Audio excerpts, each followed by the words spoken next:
Right, I'm going to show you how I make my spaghetti bolognese. Here goes. Right, first get some mince, which I'm browning nicely here. Lean mince this one is. And then the ingredients you need for it will be mixed herbs, pepper and salt, some bay leaves, some oregano, and some neem pepper sauce. Oh, and also some tin tomatoes. This one's got garlic in it, and an oxo cube. Then some tomato puree. What I do is I drain off a bit of the oil if you've got any surplus oil left. Right, now to add the other ingredients, I'm going to put the hob on simmer, and then we add the tin tomatoes. Remember, I've drained off the oil now. Then I also add, if I can open it with one hand, a couple of bay leaves. Mix it all round. Oops, without splashing everywhere. Add a bit of salt, bit of pepper. Now I'm going to have to put this down because I've got no hands, so you'll have to watch me from here do it. Next, add a bit of pepper, then 3 tablespoons of mixed herbs, and mix it all around the mixture thoroughly, like that. Then about 2 tablespoons of oregano, just add it to your required taste,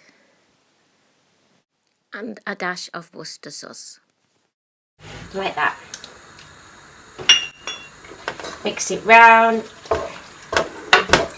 Sometimes there's not enough juice in the tin tomato, so I do add a little bit more water, like I'm going to do now. Just a little bit more water into that jug, just to stop it drying out more than anything.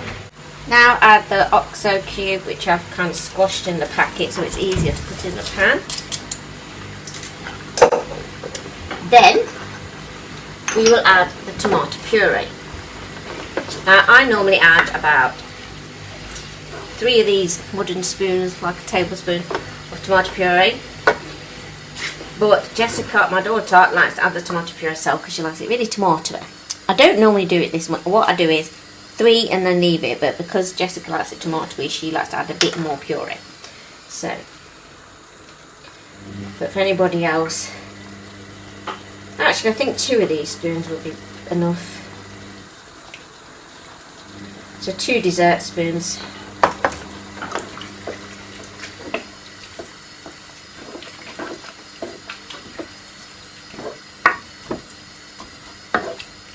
Now I'm going to shout my daughter because she likes to add a bit more tomato. Not that I like tomato. I've just had a bit of spaghetti, just like hit me. Where the hell's that come from? And my daughter Jessica, she likes pasta twists like this. But me and my son, we like the normal spaghetti. So what we do is snap the spaghetti in half. You know, you've got the long spaghetti. You've got it really long, then we snap it in half, and then it's just smaller and easier to eat. Sometimes we have garlic bread with it. We also have Parmesan cheese sprinkled on top. I'll just show you what this looks like now. Now we're going to simmer this. Besides my daughter having a bit more puree, we're going to simmer it now. So let's get the hood down and I'll be back. But right, I'm just going to let that meat simmer now for 15 minutes. Then after 15 minutes I will put my pasta on and cook my pasta. So then in total the bolognese is simmering for about 30 minutes. That's just so the meat is nice and tender. And then I'll show you the end result. Right, that's the garlic bread we use. We use it as the garlic and cheese bread. And then the Parmesan cheese is all grated in this container that we got from Poundland. This container's been really good. And that's the bit to the end. Right, I'm now cooking the pasta according to the instructions as normal on the packet. Boiling them up, then simmering them. So, Another thing I wanted to show you as well is these bowls that I got from Asda. They're perfect for putting your bolognese in, or any pasta dish actually, because they're pasta bowls.